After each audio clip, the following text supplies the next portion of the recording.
China's Xi Jinping says his country is ready for trade, tariff or any kind of war until the very end. It's a remark that takes on a more menacing tone when you read that China's defense spending has been increased to over 7% or some $200 billion.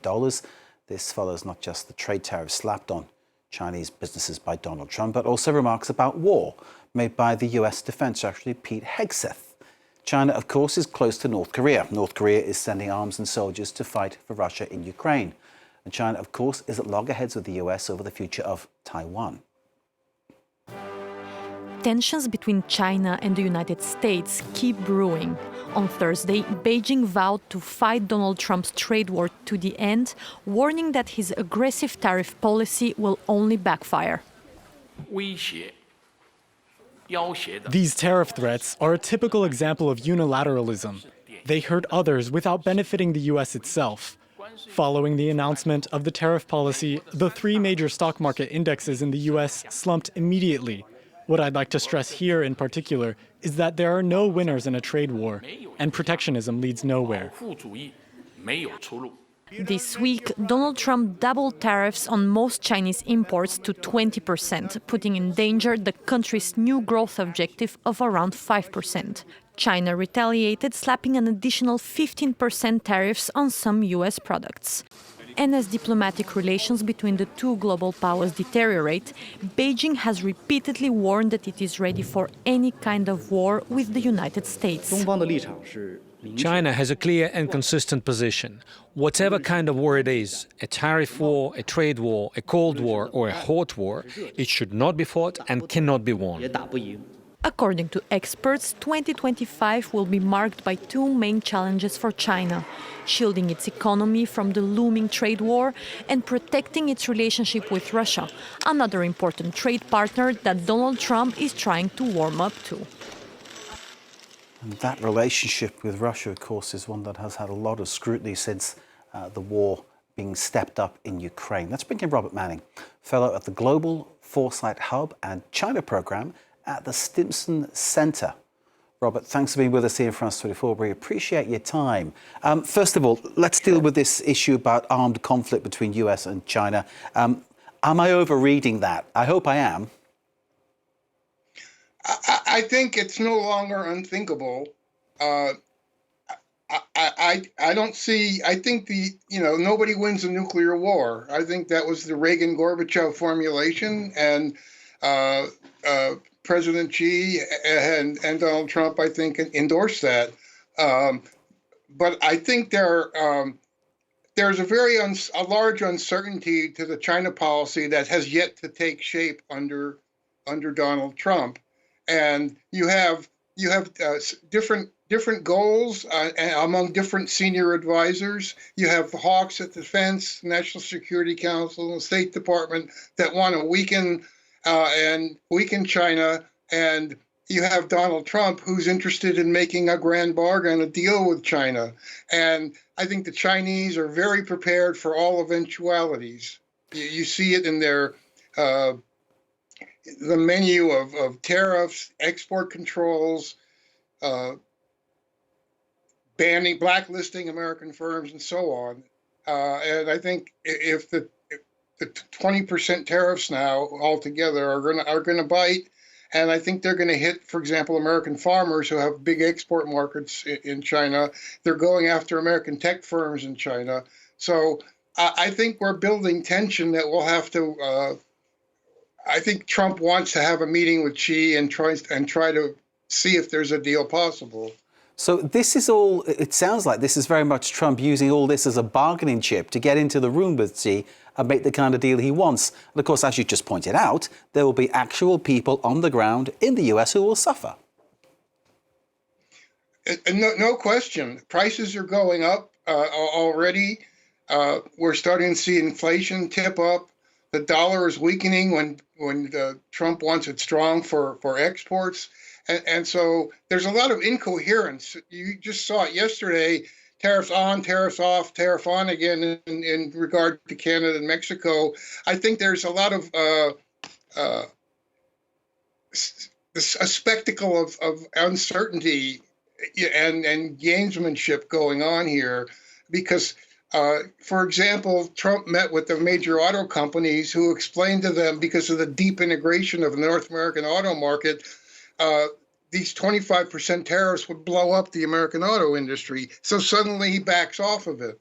And I think there are similar potential clash points like that regard to China. Critical minerals, which are AI and other digital technology depends on, is an area that China has close to a monopoly in some areas. And so there's going to be this game. One can imagine a deal. I think the way I like to look at it is to compare it to the situation we had with Japan in the 1980s. It ended up in the Plaza Accord, a big grand bargain that had to do with currency, the Japanese building factories here. Now, Donald Trump has said, for example, it's fine with him if the Chinese want to build battery and EV factories here, as long as they hire American workers. That could be part of a package. The Chinese are I think, presenting it as such. But then there are China hawks who feel it's a national security threat. So I don't know how that plays out. I think that's a battle that has not yet been fought within the administration. There is this lack of coherence, which is alarming. And given the first question, your first answer regarding the possibility of armed conflict, it does raise one's fears about that. Can I ask you, Rhoda, about Taiwan? Because under Joe Biden said that he would actually be willing to go into conflict if Taiwan was attacked. Donald Trump, I suspect, wouldn't make the same kind of pledge. However, if it meant that he could get hold of semiconductors and get some kind of monopoly from that, maybe he might. Do you think that that could be another issue that could be at play? That's a tricky issue because, again, a lot of hawks see Taiwan as a critical node for our American role in the Pacific, but Donald Trump seems to see Taiwan more as a bargaining chip. And you have major TSMC chip investments already. They just committed to $100 billion more. So it wouldn't be shocking if Donald Trump says, well, gee, I've got all these chip investments from them anyway. What do I need Taiwan for? Why should I put Americans at risk? You just don't. That's, again, these contradictory incoherence of the different trends. And it's really anybody who tells you they know how it's going to play out is lying. Indeed, and it was Barack Obama back in the day who made that twist of US foreign policy towards Asia Pacific, saying that was the new area where they need to increase their influence. I mean, clearly, Trump would do that if he saw something in it for him. I don't mean that's for him personally, but maybe it might be for him personally. I mean, who knows where this goes? But clearly, you mentioned it, the transactional element of Trump's approach could lead to these things happening.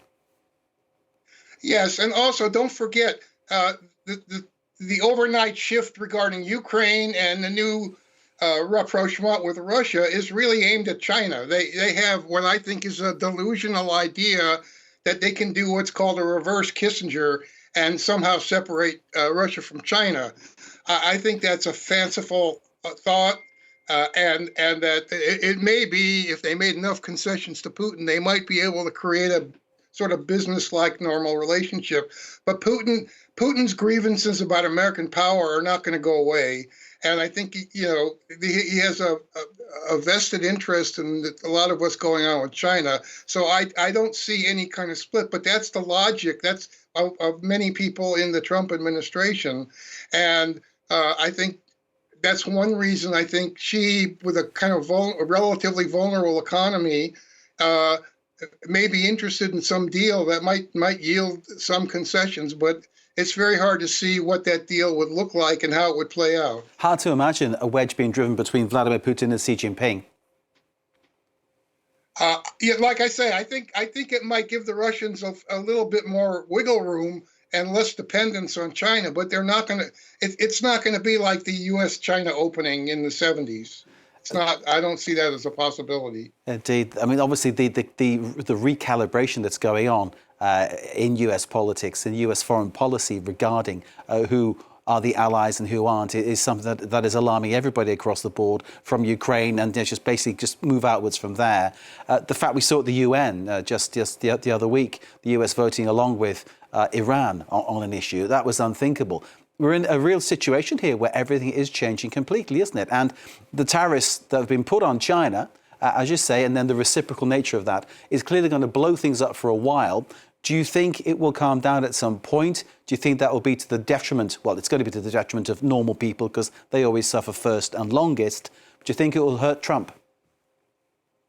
I think it will hurt Trump over time as the consequences of his policies play out. But you have to understand, this is not a normal administration. This is a revolutionary effort to deconstruct the entire post-Cold War order.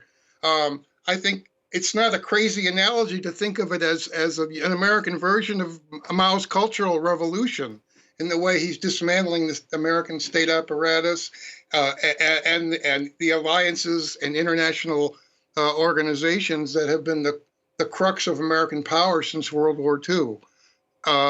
So I think we're in an interregnum where the old system is being buried, and there's no real indication of what follows other than a kind of Hobbesian sphere of interest, war of all against all type of system. Hear what you're saying. Of course, it is worth noting that many millions suffered during that Cultural Revolution change put out on China by Chairman Mao. Thank you very much indeed, Robert Manning from the Global Foresight Hub and China Programme at the Stimson Centre for sharing your analysis with us. It is a delicate scenario, and your insight, I think, helped give certainly me a few glimmers of light to look forward, and we sort of will wait to see what happens, of course, and I'm sure our viewers would thank you as well for your insight too. Robert Manning, thank you from the Stimson Centre.